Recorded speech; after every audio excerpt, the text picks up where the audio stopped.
This is Pastor John Creighton and elect Lady Vestina Creighton of Christ-like Fellowship of Tarpon Springs, Florida. Welcome you to another segment of Get Your House in Order. So we pray you have been enjoying the other points we have brought to you before. Tonight we want to bring another one called Ask for Help and Communicate Your Boundaries. So this part is setting your house in order so you can keep down confusion and misunderstanding. So we just want to give you some tidbits that will help you work through this real smoothly like we have with the other things. So with that being said, I'm going to turn it over to the elect lady and let her give you her spiel for today.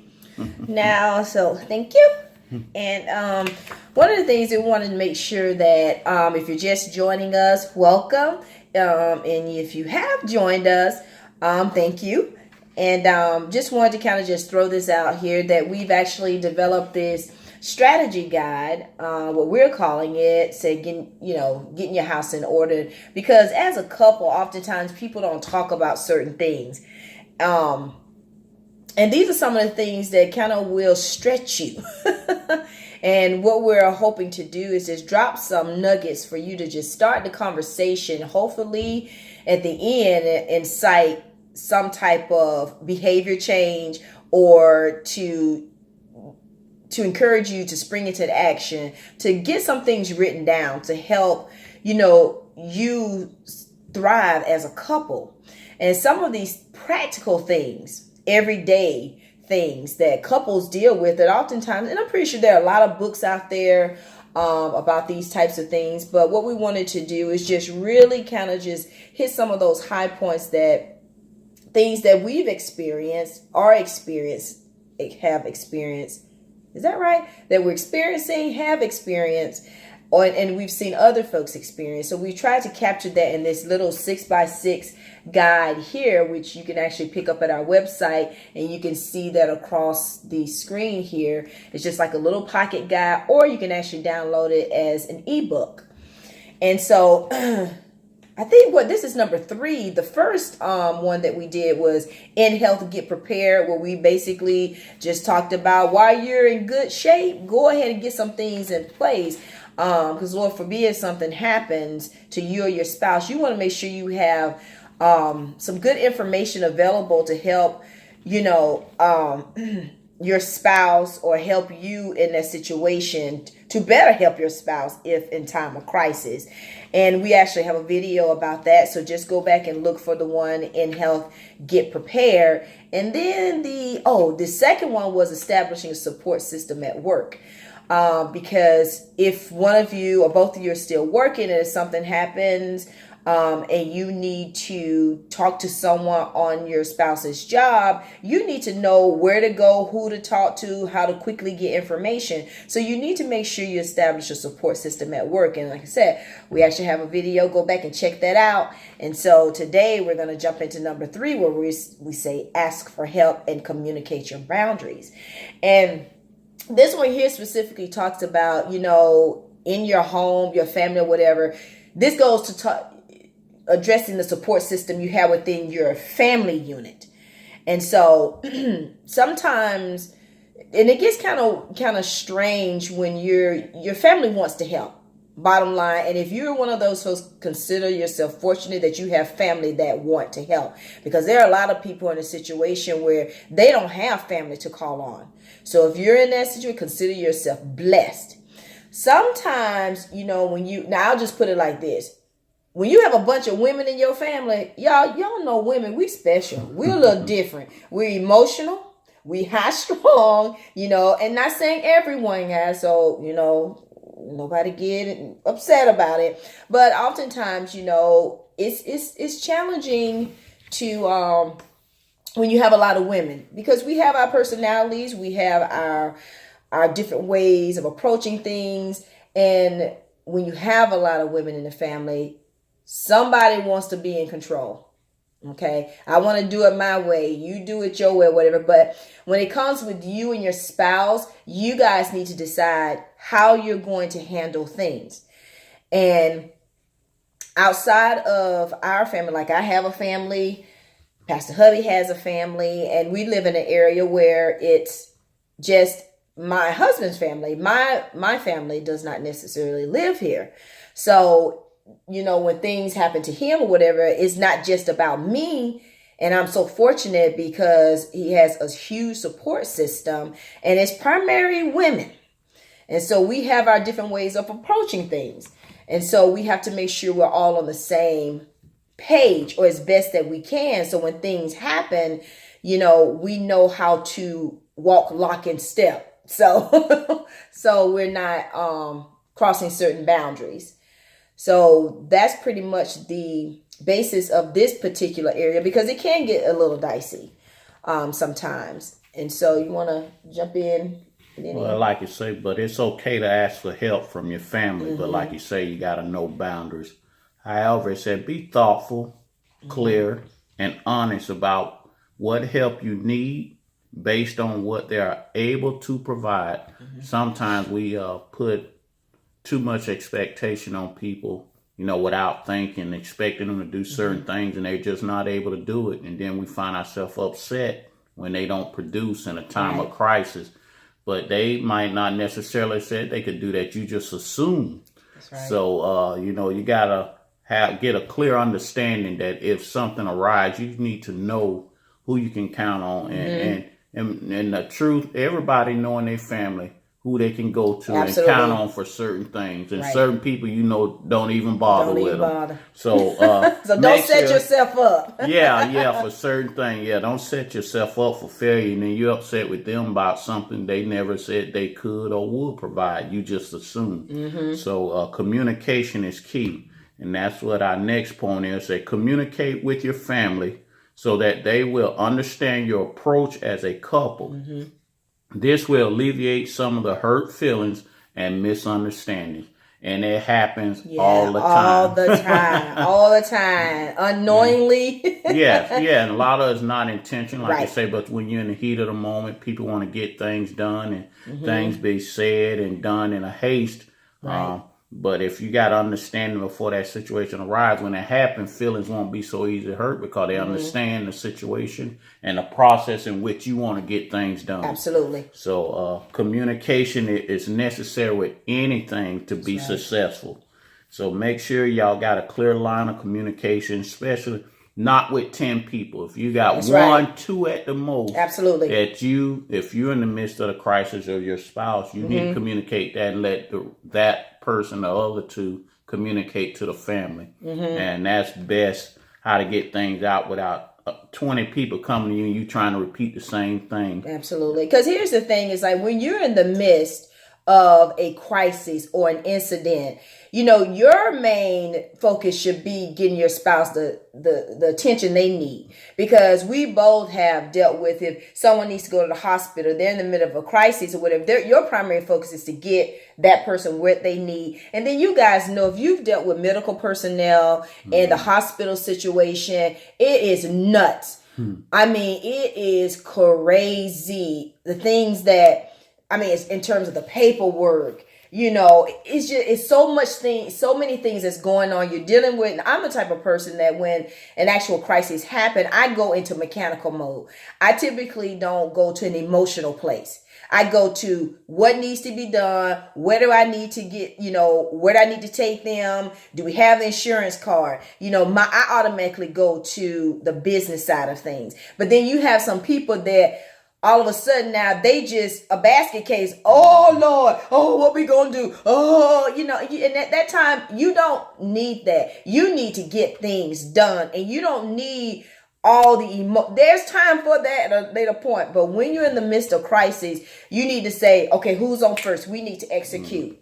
And also when you're in the midst of things, you don't need 13 people calling you, asking you questions about what's going on with your loved one, especially in the initial stages when you're trying to get your arms wrapped around things. There should be that person within each of your family that, in my husband's family, I need to know, okay, I can contact this person.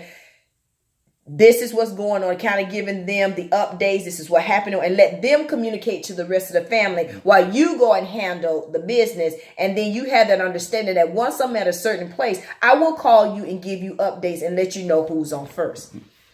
So that's why we say identify the people you can and will call on for help. These people should be able to contact the rest of the family that needs the information. They should be able to provide timely updates when appropriate. In a time of crisis, it is not helpful for multiple people to contact you, which my wife was just saying, because you're already in the midst of chaos. Your focus is making sure your spouse has what they need and is getting the care that is required. So like she just reiterate, you got to have that establish it, who is the go-to person in the family while you at the hospital in the midst of the emergency situation. I only need to be contacting 1 or 2 people at the most, and just let them know we'll give you more information at a later date and keep the rest of the family updated. That way you ain't got 20 people trying to call you in the midst of the chaos. And seeing this is the thing where it comes back when we said that, kind of minimize the hurt feelings and misunderstandings. When you're in the midst of trying to get things done, you may be a bit curt, if you will, or short. Right. Not because it's personal. It's because right now I'm trying to handle business and you're asking me questions. Like right now, I've already shared it with XYZ. Let them tell you, and then we'll go from there. So just understand that it's not, if you get these things laid out, it will minimize, because people get in their feelings. Well, why didn't they tell me? Well, when I called them, they had an attitude, or they wouldn't tell me the information. It's like, but you called them right in the midst while that person is being rolled into the emergency room on a gurney. So, so these are the things that we have to be very mindful of. And please don't misunderstand. When your loved one is in crisis, absolutely, you want to know what's going on. What can I do? I want to be there, and that's wonderful, and that's great, and it's expected, and that is amazing. But we need to make sure that you guys are all aligned, because you think about it, when you go to the hospital, to the medical personnel, they don't want 12 members of someone's family asking them the same questions, or coming to them and just kind of like asking questions where you could possibly get it from someone else that has been deemed the contact person for the rest of the family. So it's just to reduce confusion, to have things that are succinct and organized. That way it's no miscommunication, no misinformation. You all are on the same page. And then you also know exactly what the person that's in crisis, what they actually need from you. Because sometimes you may be offering things that you're probably complicating things. You're thinking you're helping, but you may not necessarily be helping. So that's the reason it's important to make sure you're communicating what you need and when you need it. Yes. So that's why we say it's definitely important to have that first primary person name and phone number for to contact in a time of emergency, and then a backup person if you can't get to that first person. So not that you need to be calling 10 people, but you immediately, you might have it locked in your phone, or already have that established. Certain people, how you go and fill out your paperwork at the doctor, and they have your emergency contact. So you need to have that same thing within your family. Absolutely. So things can go smooth as they can in the midst of a crisis, because it's just crazy. There's no easy way in or no easy way out. No. But like you say, you can minimize confusion, hurt feelings, and misunderstanding. Like the Bible would say, good communication gives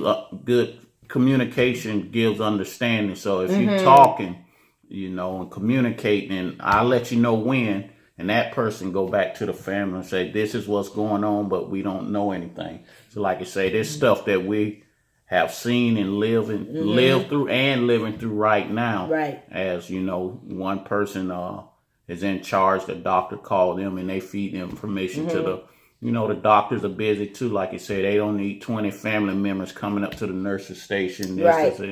So it helps out. It helps. It helps out. And it filters down. And here's the thing, it goes right back to, we can't stress it enough. Make sure you know who you're putting in those positions. Absolutely. They need to be people who basically, they know how to think clearly. and not get all emotional and everything, because at that time you really need someone to execute. You need to be someone who can, okay, I know this is my loved one, but their head is on straight. They're thinking as clearly as possible, and they're able to execute. You got to know, do they have a car? Can they get to you? You know, can they contact other people? Do they have, are they the known contact person in the family? Because the other family members need to know that they are the contact person. So it's not just about that between the spouse and your contact person, but the rest of the family need to be, they know that, hey, that's the go-to person and I can get some good information from. And then also the person, just, you know, the spouse or whatever needs to have the responsibility, understand that, hey, his loved ones need some information. So as quickly, you have to understand that I will get that information to you as soon as possible. There should be some comfort and confidence in the person that they're going to give you information. If they haven't give you information, that's because they haven't had a chance to, or they're trying to clarify, because there's nothing worse than giving out miscommunication and get people all up in arms about something that you're not quite sure about. Yeah, absolutely. So that's the reason it's important to kind of minimize the number of people that have that information initially, so we can make sure that we're giving clear, concise, good information, not half-baked information. Yeah, I heard they said that he had a heart attack, when in actuality he in there because he had a toothache. You know, because people just go kind of crazy sometimes. It's what like people do, like you said, you can line up 10 people and whisper something right here. By the time you get to the last person, it is totally different. Like I say, you start with an egg, by the time you get to the end of the line, they got a whole cake. So and then you already got to deal with what you're dealing with now. You got to go and clean up all of these misunderstandings and all these other things. And another thing, guys, this is what, in this age of social media, what I encourage you, don't put stuff on social media. Your family does not want to know about certain things. I mean, social media is great, but I don't need to hear about my loved ones, something's happening on Facebook. Amen to that. Okay. Because Facebook and social media is wonderful. It's fun. You know, it's great to catch up when it comes to real critical crisis, things like that with the family. You know, the personal touch is okay. Pick up the phone. Don't put your business out on social media, because oftentimes that gets misconstrued. People add stuff to it. Well, I heard this and I heard that, and it becomes all of that, and nobody needs that. You know, it's there if it's used properly, but what I've seen, it has not been used properly. You have people all twisted things that showed up on Facebook. Now you get a phone call about, what did you hear? Because I saw it on Facebook. Really? You know, no. But the good thing is that if you do see something on Facebook, you, whoever you are, should contact those folks directly and say, what's going on? Because this is what I hear out here in the street. That's it.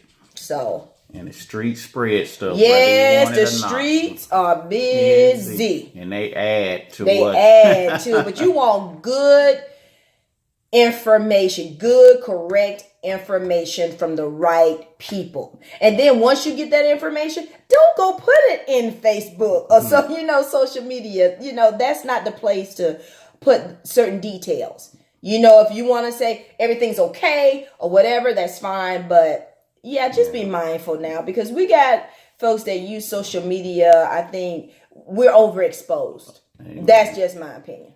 Absolutely. So, you know, extended family members or family in other states don't need to find out personal stuff like that from social media, you know, especially if it's a sibling, close kin or somebody. And it's like, we didn't know what was going on, and then I heard this, you know, so that can cause rifts in the family. Absolutely. So, and that's what it's all about, being sensitive to everyone involved. Absolutely. And keeping things as smooth as possible. As the Bible says, let all things be done decent and in order. So even through bad times, things can be decent and in order. You know, it might be a rough time, but you'll get through it. And especially if you're newlyweds, this is so important, because in newlyweds, you got to establish trust. So new husbands, new wives, you got to establish trust with the families, because the reality of it is they don't know you.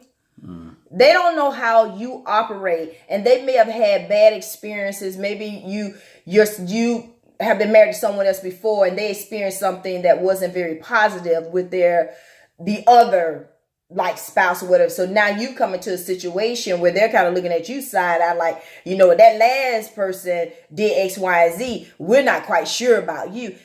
Understand it, accept it. And they are entitled because that's their loved one. They want to make sure that you got their back. So just be understanding, like you said, initially there may be some humps you've got to climb, some hills you got to climb, but as long as you stay focused and you communicate and they establish or they feel confident that, yeah, you're taking care of my loved one, that you got his or her back or whatever, then things will smooth out. But don't expect that, and a lot of times, for it to be like that off the top. Amen. Because you've got to establish that type of confidence, and that only comes with time. Unfortunately, when you go through something, they watching you to see how you handle it. Especially when you're dealing with a chronic situation. Absolutely. We understand emergencies and things happen like that, right. But when you got an ongoing chronic situation with a spouse, like you say, they watching to see how you handle and deal with that, and pass that information, keep everybody informed and updated. So,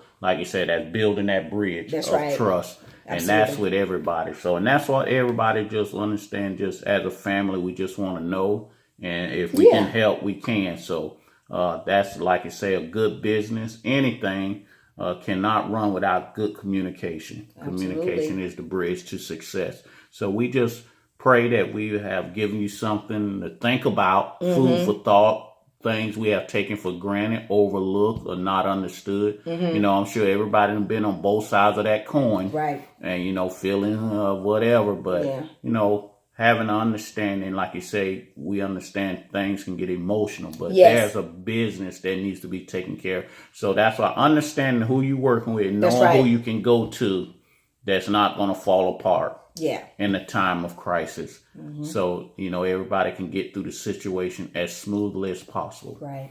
So we thank you for joining us. I think we have shared enough for today. Food for thought. Right. Enough to chew on, digest, and get you through the week. Yeah, make sure, like I said, ask for help, but communicate your boundaries. Okay, that's so important, and it's sometimes you got some trial and errors, but as long as you start out with the end goal in mind, and you can tweak as you need to go, because as you grow together, learn together, you learn each other's families and all of that, these things will work itself out. All we're saying is just be mindful that these things that you really do need to give some thought to about how do we handle these situations, because you're a family, okay.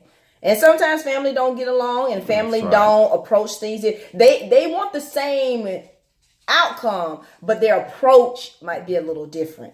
You're not right and I'm not wrong. It's just different. But let's just figure out how we can work this together, because ultimately we want to make sure that our loved one is cared for and that we're giving each other the support that we need. Amen. So make sure that you like, share, and please comment. We want to hear your comments.